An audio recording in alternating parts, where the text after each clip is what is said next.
Laser engraving with Snapmaker Rotary Module allows you to cut or engrave exquisite patterns on curved materials, making it possible to create multi-dimensional projects. In this video, we're going to show you how to laser engrave with the Rotary Module on a paper jar. It covers the usage of chuck and tailstock, and the whole process of laser engraving with Rotary Module, including calibrating focal length, generating G-code, setting work origin, starting engraving, and removing finished work.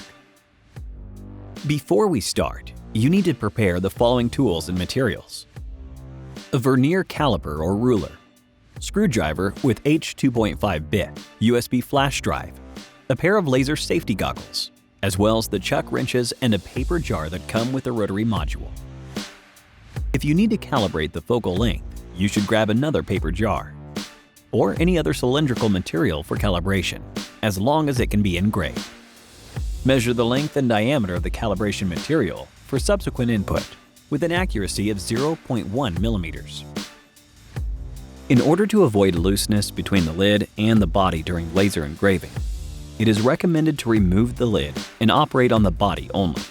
Measure the length and bottom diameter of the body. Record the results as well. First, make sure the machine is powered off. Install the laser engraving module and CNC carving platform on the machine, following our quick start guide. Choose the appropriate location on the base to attach the rotary headstock, and use 4 M4 by 8 hex socket head screws to fix them together from the bottom of the base. Attach the base along with rotary headstock to the middle of the CNC carving platform with 10 M4 x 14 hex socket head screws. Connect the cable for Rotary Module to the add-on 2 port on the controller from behind the Z-axis.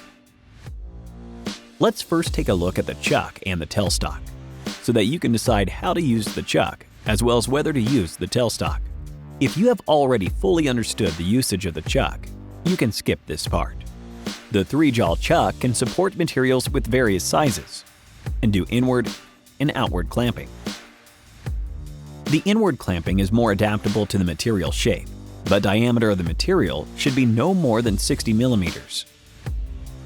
Outward clamping can be used to secure tubular materials, supporting a maximum diameter of 136 millimeters.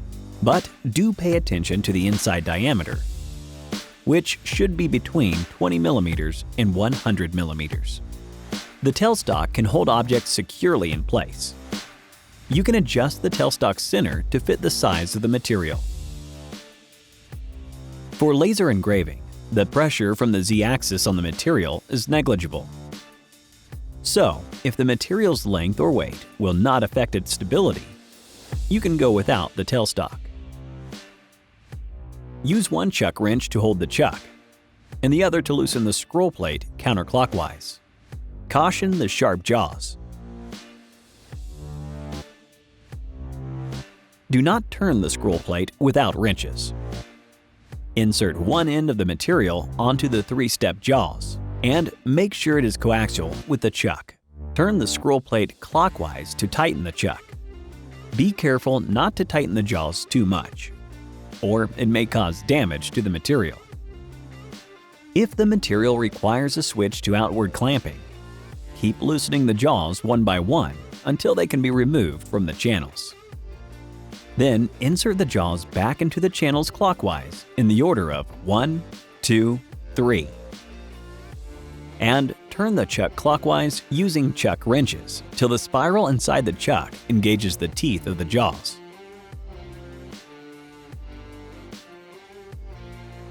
Continue to tighten the jaws. If the jaws close up together, the installation is successful. To switch back to the inward clamping, the insertion sequence of the jaws should be 3, 2, 1. Now, let's get down to business. To use laser function with the Rotary Module, first, turn on the machine and upgrade the firmware. Firmwares above version 1.9.0 can be upgraded to version 1.12.0 or above on the touchscreen via Wi-Fi. Go to Settings. Select Firmware Update.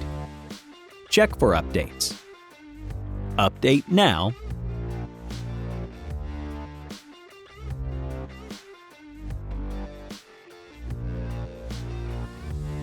Complete.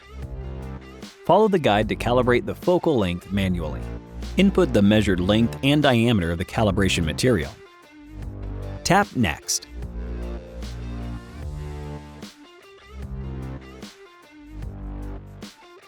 Fix the calibration material to the chuck. Tap Next. Adjust the height of Z-axis on the touchscreen and set the X-Y offsets if necessary. Carefully lower the laser module till it sits right above the material and slightly touches the surface. Tap Next. Now, make sure you and any viewers have put on your laser safety goggles. And tap Next.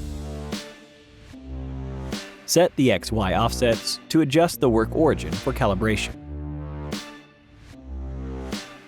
You may also rotate the material by setting the B offset.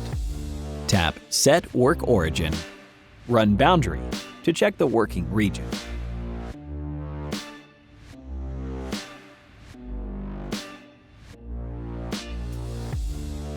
If the tool head bumps into the machine, turn off the machine immediately, or press the emergency stop button. Tap Next to confirm that the working region for calibration is applicable, and tap Start. The machine will engrave a set of lines with slightly different height. Pick the thinnest line that represents an optimal height. Slide to choose the thinnest line on the touchscreen and tap Save to complete calibration. But the guide will only pop up the first time the firmware is updated.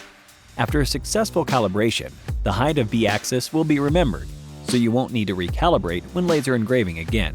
Still, if you have reassembled the tool head, changed relevant parts, or the engraving result is not ideal, it is recommended to recalibrate. You can re-access the instructions by going to Settings, Guides. In addition, you can also recalibrate by tapping Calibration in Apple's screen. After successfully calibrating the focal length, remove the calibration material. Upgrade Snapmaker Luban to version 3.14.0 or above. And go to Laser G-Code Generator. Access the case library, find the test file, and tap Load. In Job Type, input the measured length and diameter of the engraving material. The canvas in the software represents the side spread area of the cylindrical material, within which you should put your model and adjust the size, orientation, and position of it. Note that the highlighted part represents the actual clamping area of the jaws. To avoid the tool head bumping into the jaws, do not place your model beyond that area. Use the default parameters in Configurations and click Process. Use the default parameters in Configurations and tick Auto Toolpath Preview to preview the finished work. Click Generate G-Code and Export G-Code to File to save the G-Code file to your USB drive. Setting the work origin helps the machine find out how to engrave on the material. The work origin in the process of laser engraving is shown in the figure. Insert your USB into the controller. Tap Start, USB to select the G-Code file and USB drive. Preview the file and tap Ready. Select Auto Mode or Manual Mode to set the work origin. Under the Auto Mode, these instructions will walk you through the settings. Tap Run Boundary to preview the working region, and you can reset the work origin and run boundary again if the area is not ideal. Tap Start to begin laser engraving.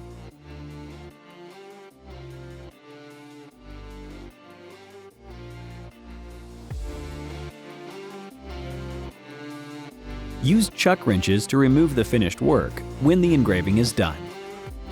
For CNC carving with the Rotary Module, please continue to watch our video tutorial, How to use CNC function with Rotary Module. Thank you for watching.